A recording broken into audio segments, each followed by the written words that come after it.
ধর্ম ত্যাগ করতে বলছেন? কেন জানেন? সব ধর্মকে ত্যাগ করো। এটা ওটা না, সব বলছেন, সর্বধর্মান। কেন জানেন? বলেন সর্বধর্ম ত্যাগ করে তুমি ধর্ম ত্যাগ করে পরম ধর্ম গ্রহণ করো। সেই পরম ধর্ম হলো অনুরাগ নিয়ে তুমি আমার চরণে সমর্পিত হও। মামেকং শরণং ব্রজ, একমাত্র আমার চরণকেই আঁকড়ে ধরো, আমার চরণেই প্রীতি ভালোবাসাটা অঞ্জলি করে দিয়ে দাও। সব কিছু ত্যাগ করো, একমাত্র আমাকে ভালোবাসো। বললেন প্রভু সব ধর্ম যদি ত্যাগ করি প্রত্যাব্যয় হবে না, দোষ হবে না, অমঙ্গল হবে না? গোবিন্দ বললেন অহং তং সর্ব পাপেভ্য মোক্ষাই স্বামী মা শুচ, আমার চরণে যদি একবার অনুরাগ দিতে পারো তোমার সমস্ত দায়িত্ব আমি নিলাম, তোমার সমস্ত পাপ আমি মুছে দেব, পাপের চিন্তা তোমাকে করতে হবে না। আচ্ছা এখন ভগবানকে আপনি এটো খাওয়াতে পারবেন না, পারবেন কি? আপনার মুখের এটো দিতে পারবেন ভগবানের গালে? বলে ভগবান মনে করলে পারবেন না, বন্ধু মনে করলে পারবেন। বন্ধুকে দেই কি না আমরা খেতে খেতে? আচ্ছা ভগবানকে আপনি শাসন করতে পারবেন? কান ধরে রোদ্দুরে দাঁড় করিয়ে রাখতে পারবেন? বলে ভগবান হলে পারবো না, কিন্তু গোপালকে পারবো। যশোদা যেমন তাকে রোদ্দুরে অদুখুলে বেঁধে রেখেছিল।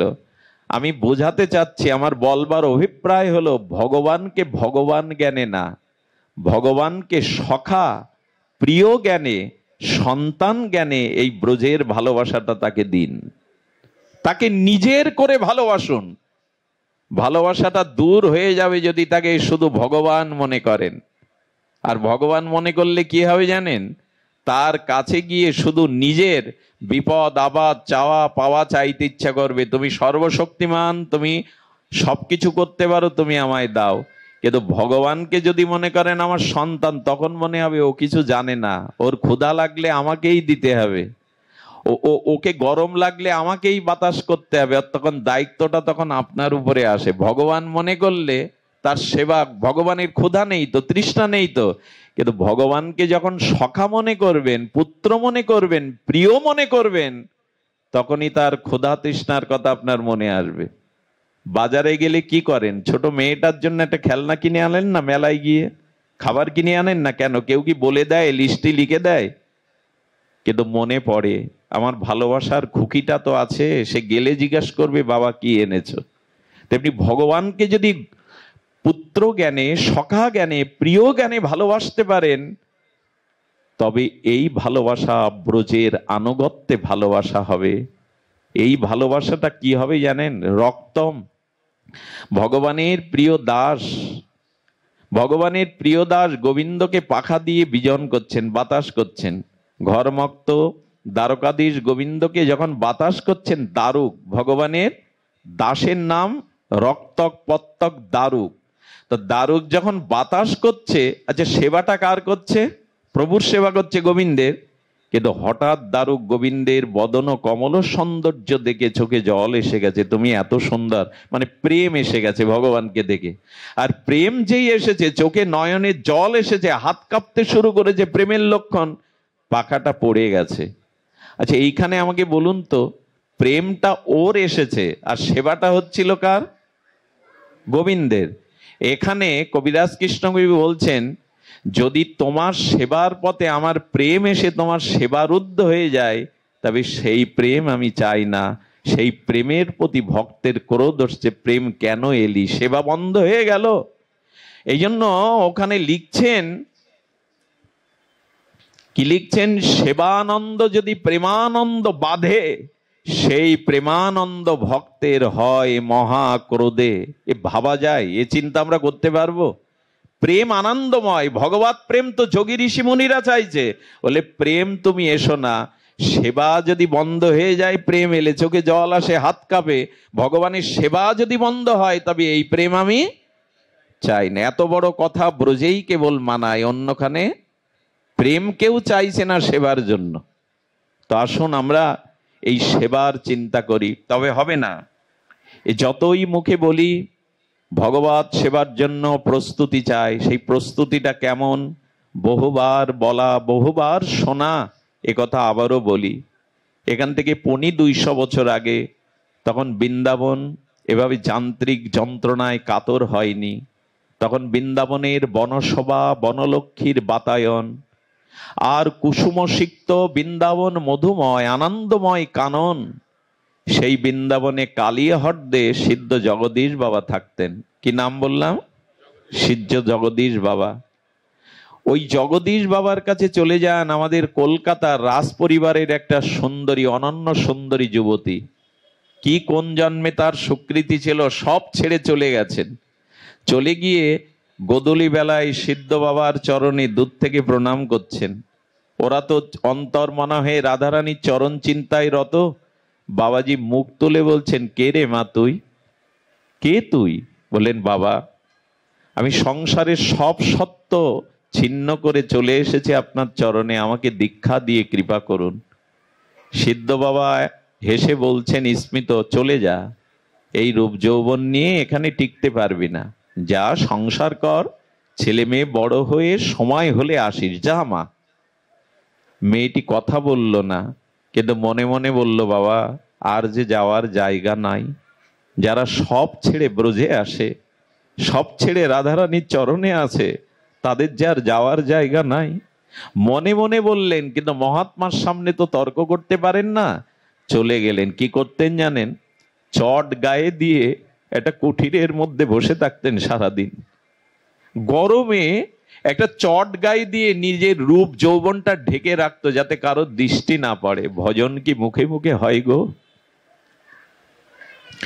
গোধূলি বেলায় সন্ধ্যার সামান্য আধার নেমে এলে দূর থেকে বাবাজির ওই আশ্রমের ধুলো গায়ে মাখতো আর কাঁদতো, বাবা কবে প্রসন্ন দৃষ্টি পড়বে, কবে কৃপা পাবো তোমার, গুরু কৃপা না হলে তো হবে না। 1 মাস আর মেয়েটা আসেনি। বাবা মনে করলেন হয়তো চলে গেছে, এত কঠোর জীবন পারবে না বৃন্দাবনে এই বয়সে।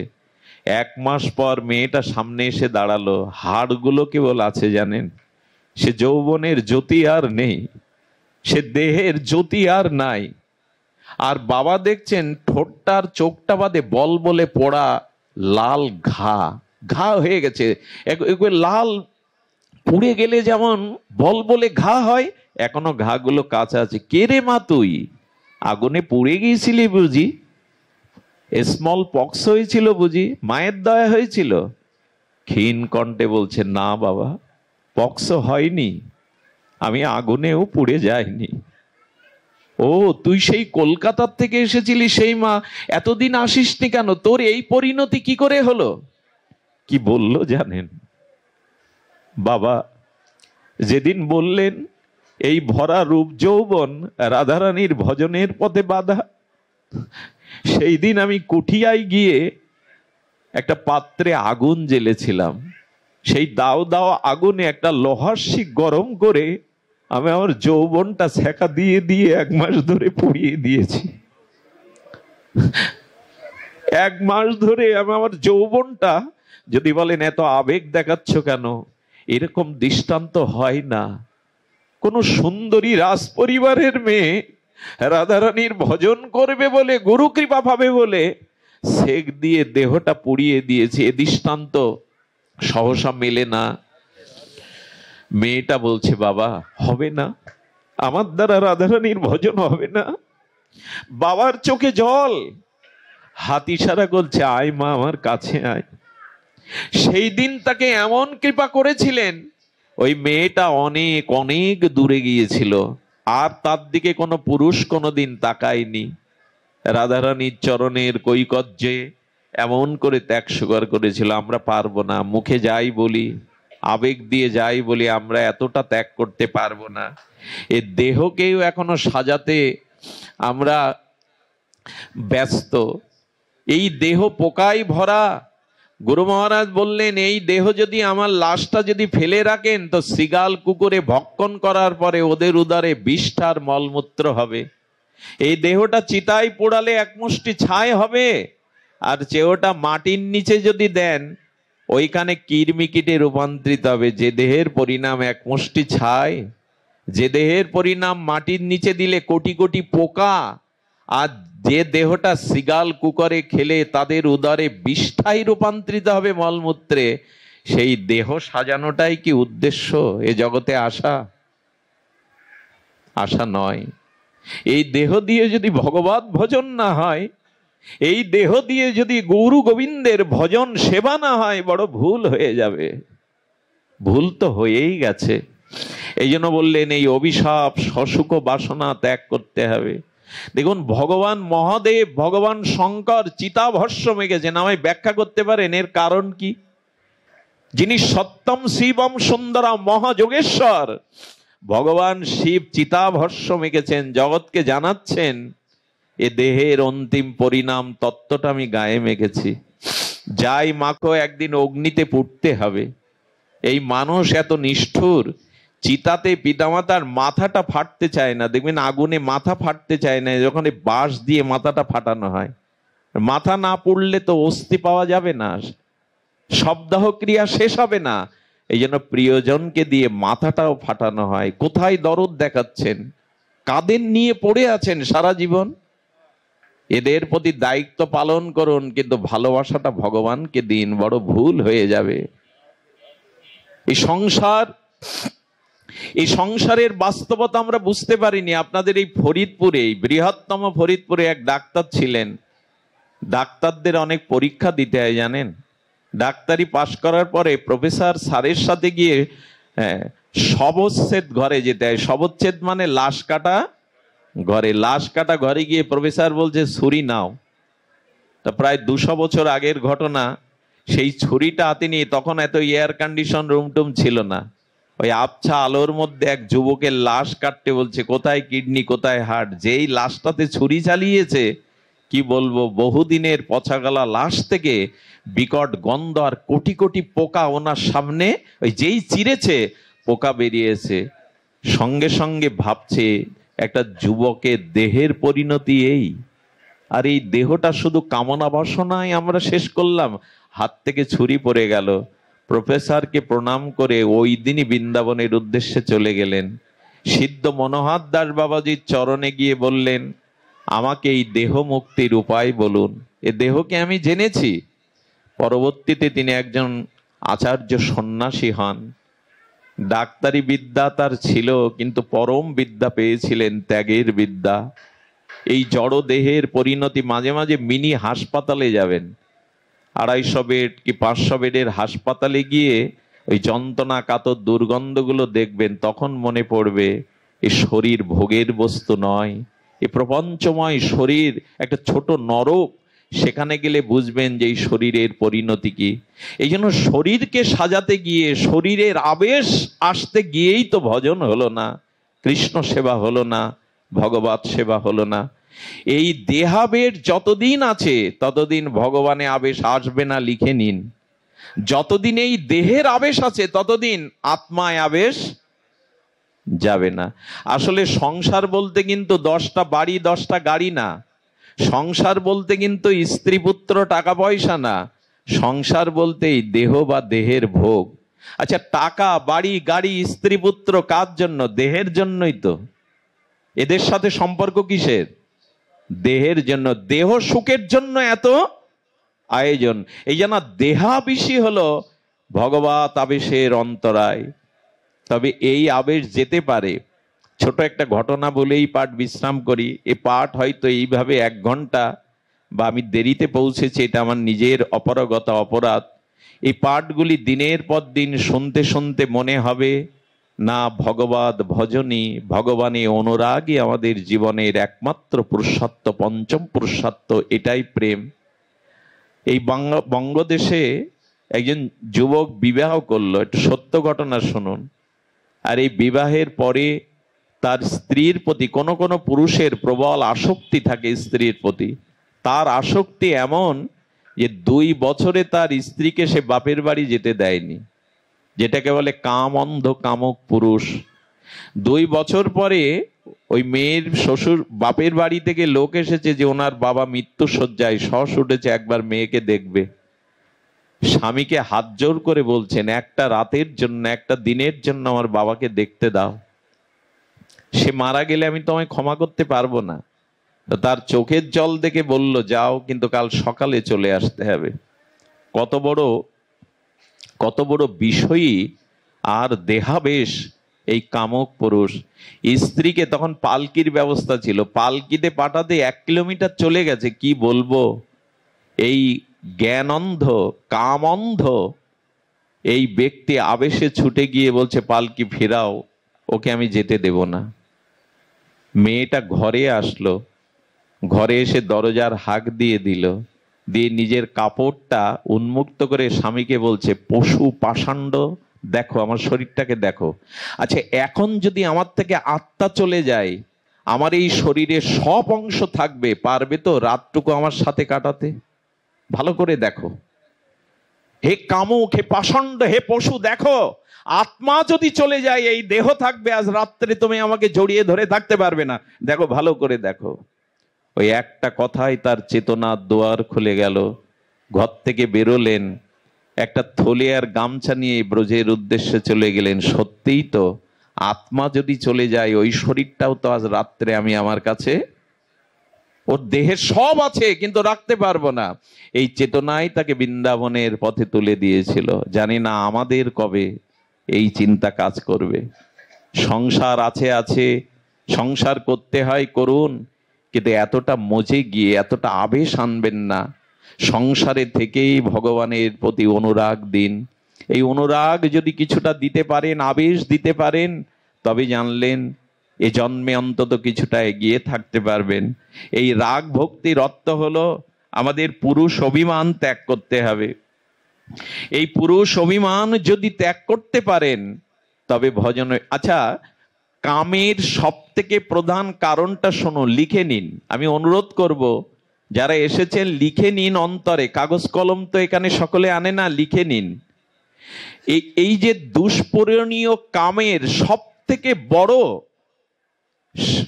থেকে বড় এই কামের মূল কারণ, মূলীভূত কারণ হলো নারী আর পুরুষ এই ভেদ দেখা।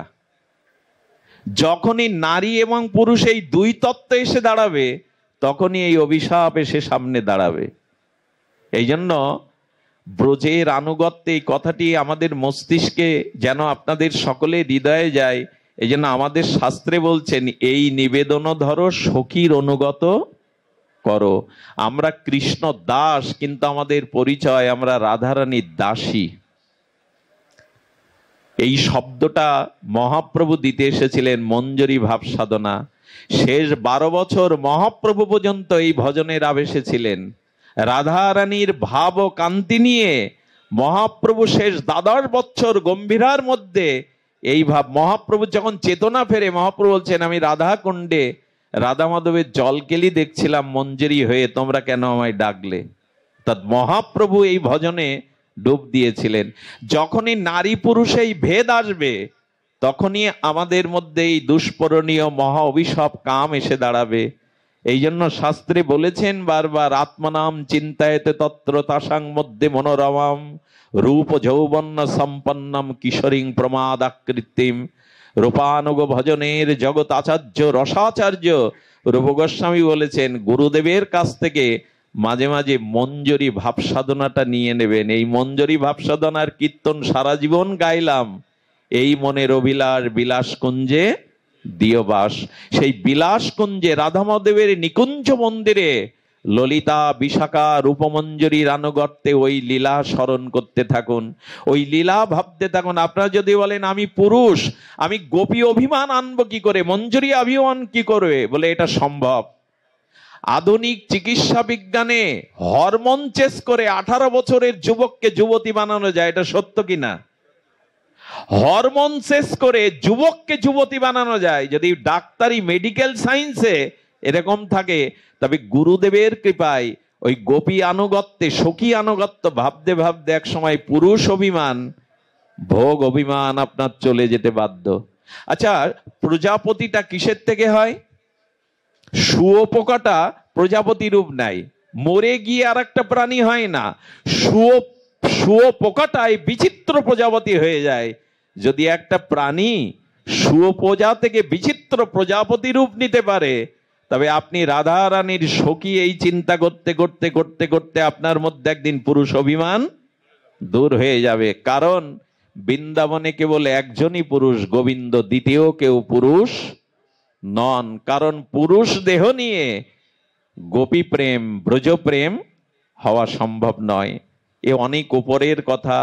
আর এই পথে যেতে গেলে আপনাদের ছোট্ট করে অনুরোধ করে যাই, হরিনামটা বড় আদর করে ভালোবাসুন। হরিনামটা করতে করতে, হরিনাম জপ করতে করতে একদিন এই ব্রজ আবেশ আসবেই। এর মূল রাস্তাই হলো মহাপ্রভুর প্রদত্ত শ্রী হরিনাম। বহুদিন ধরে হরিনাম করতে করতে এই ভাবনার উদয় হবে, ব্রজ ভাবনার উদয় হবে। এই ভাবনা যদি একবার এসে যায়, আর আপনি হৃদয় থেকে এই অনুরাগের রং তুলতে পারবেন না, এর থেকে পিছিয়ে আসতে পারবেন না। তাই আপনাদের কাছে সর্বশেষ মিনতি অনুরোধ করে যায়, হরিনামটাকে ভালোবেসে আদর করে নিয়ে নিন। তবে হরিনাম হচ্ছে, কিন্তু আদর নেই হরিনামে। অপরাধ নেবেন না, হরিনাম এখন যত্র তত্র যেমন তেমন করে হচ্ছে, হরিনামকে এত সাধারণ ভাববেন না। আচ্ছা, হরিনামের পিতাকে, এদিকে তাকান, হরিনামের পিতাকে মহাপ্রভু। সংকীর্তনই পিতর, মহাপ্রভু হলো হরিনামের পিতা। তাহলে মহাপ্রভু পিতা হয়, হরিনাম হলো মহাপ্রভুর সন্তান। তো মহাপ্রভুর সন্তান যদি হরিনাম, তাকে লালন পালন করেছেন, তাকে যত্ন করেছেন, আপনাদের কাছে অনুরোধ করব, হরিনামকে খুব ক্ষুদ্র করে দেখবেন না। হরিনামের মহিমাকে গুরুত্ব আরোপ করুন। গুরুত্ব আর হয়েছে, আজকে কিছু মনে করবেন না। লিফলেট গুলো ছাপিয়ে যজ্ঞের দেখবেন খাম্বা অর্থাৎ বিদ্যুতের খুঁটিতে মেরে দেয়া হয়। আজকের এই লিফলেট গুলো দোকানদারকে দিলে অনেকেই চালে গুজে রাখে। এই লিফলেট গুলো ড্রেনে, লিফলেট গুলো ধুলিতে পড়ে আছে, যাতে গোবিন্দের ছবি আছে, রাধারানীর ছবি আছে। এতটা হালকা করে নিবেন না। আমার মতে সূচিপত্র প্রচার করুন, কিন্তু ছবিটা না দেওয়াই উচিত। আজকাল দেখবেন প্যান্ডেলে প্যান্ডেলে কি হচ্ছে, রাধা গোবিন্দের যুগল ছবিটা প্যান্ডেলে আঁকানো থাকে না কাপড়ে, ওই রোদ বৃষ্টি আমাদের পায়ের ধুলো গিয়ে উড়ে পড়ছে গোবিন্দের গায়ে। এত আবেগ ভালো না, এত আবেগ ভালো না। এই জন্য এইগুলি দিবেন না যেখানে আমাদের পায়ের ধুলো, রোদ বৃষ্টি। কারণ শ্রী ভগবান আত্মার অঙ্কিত বিগ্রহ বা তার অঙ্কিত কোন পট সাক্ষাৎ ভগবানের সমতুল্য। নামটাকে আমরা যত্র তত্র, এরপরে দেখবেন সরিষার টিনেও তো রাধা মাধবের ছবি, ধূপের প্যাকেটগুলোতে ছবি। এই অতি আবেগগুলো আমাদেরকে অপরাধী করে তুলছে। আর নাম যজ্ঞেরও দশা ওই, 11টা বাজছে তো আর কমিটিরও লোকজন নেই, তারা খিচুড়ি খেয়ে ঘুমাতে গেছে। একটা দিন যজ্ঞ, 2টো দিন, অথচ ওখানে ওই টাকা দিয়ে আনা দলগুলোই কীর্তন করে। ওইখানে এক রাত্রির জন্য কেউ রাত জেগে শুনতে চায় না। আমার একটা অনুরোধ আপনাদের কাছে, নামযজ্ঞ শুধু আসরে যেন না হয়, 24 প্রহার 56 প্রহার আসরে যেন না হয়, শুধু আসরে হোক, শুধু যেন আসরে না হয়। মহাপ্রভু বলেছিলেন ঘরে ঘরে হরিনাম হতে হবে। অতএব গৃহে তুমি কৃষ্ণ ভজ গিয়া, মহাপ্রভু দেখিয়ে দিচ্ছেন ঘরে কৃষ্ণ ভজ। 5-7 মিলে, স্ত্রী পুত্র মিলে করতাল ঝাঁঝর বাজিয়ে ঘরে ঘরে হরিনাম করো, ওখানে অমঙ্গল নাশ হবে, ওইখানেই ভগবত প্রীতি, ভগবত আশীর্বাদ ঝরবে। এখন আমরা আসরে নাম করি, গৃহে গৃহে হরিনাম প্রায়শ করি না আমরা। মহাপ্রভু এটা চাননি। শোনো শোনো নিত্যানন্দ, শোনো হরিদাস, সর্বত্র আমার আজ্ঞা করো হে প্রকাশ। জীবের দ্বারে দ্বারে গিয়ে, কোথায় যেতে বলছেন? জীবের দ্বারে দ্বারে গিয়ে। আজ দ্বারে দ্বারে নাম নেই। 40,000 টাকা দিয়ে দল আনুন, আমার আপত্তি নেই, তাদের খোল করতাল আছে, তাদের লোকজন আছে। কিন্তু যদি মাসে 20,000 টাকা দিয়ে গ্রামের লোক একজন শুদ্ধ বৈষ্ণবকে প্রভাতে করতাল বাজিয়ে পুরো গ্রামটা নামের জন্য রাখতেন, তাহলে ভোরবেলা ওই মধুর হরিনাম আপনার কানে, আপনার ছেলে মেয়ের কানে যেয়ে তার দিনটা ভালো যেত, তার হৃদয়ে কৃষ্ণ নাম হতো। কিন্তু 20,000 টাকা দিয়ে নগর কীর্তনের একটা বৈষ্ণবকে রাখবো না, অথচ 50,000 টাকা দিয়ে 3 দিনে একটা দল এনে এখানেই নাম শেষ। ওটা আর কেউ ঘরে নিয়ে যায় না। মহাপ্রভু বললেন হরে কৃষ্ণ কৃষ্ণ কৃষ্ণ হরে হরে, হরে রাম রাম রাম হরে হরে। প্রভু কহে কহিলাম এই মহামন্ত্র, ইহা গিয়া জপসভা করিয়া নির্বন্ধ। জপ করি তো। আশ্চর্যতে একটা খবরের কাগজ সকালবেলা পড়তে কত সময় নেই আমরা। একটা জাতীয় পেপার আঞ্চলিক প্রপার অন্তত আধ ঘন্টা ধরে পড়ি, আর 4 মালা জপ করতে 20 মিনিট লাগে। কজন করি আমরা? পেপার পড়লেন ভালো কথা, কিন্তু কতক্ষণ 4 মালা জপ করতে 20 মিনিট লাগে? আমি মাদারীপুর বাসী আশপাশ থেকে যারা এসেছেন শরীরজন অনুরোধ করব, নাম জপটা শুরু করুন। আর বাড়িতে বসে মায়েরা বাচ্চারা মিলে খোল করতাল ঝাঁঝর মৃদঙ্গ বাজিয়ে একটু হরিনাম করুন। সুর লাগবে না, রাগ রাগিনী লাগবে না, ভগবান ভাবের ঠাকুর, ভাব দিয়েই নাম গ্রহণ করবেন। আজ এইটুকুই থাক। আপনাদের কল্যাণ হোক, আপনাদের চিরমঙ্গল হোক। 700 গৌর প্রেম ব্রজ প্রেম আপনারা লাভ করে ধন্য হন। যে মায়ের আত্মার কল্যাণে যারা এই অনুষ্ঠান দিয়েছেন তারা ধন্য। তাদের মাতৃদেবীর আত্মকল্যাণ অবশ্যই প্রাপ্ত হবে, এই প্রার্থনা করে সর্বাঙ্গীন মঙ্গল কামনা করে আমি আপনাদের আতুল চরণে বারবার বন্দনাপূর্বক বাঞ্ছা কল্পতরু জানিয়ে এখানেই আজকের অনুষ্ঠান বিশ্রাম রাখছি। ভক্তবৃন্দ, 11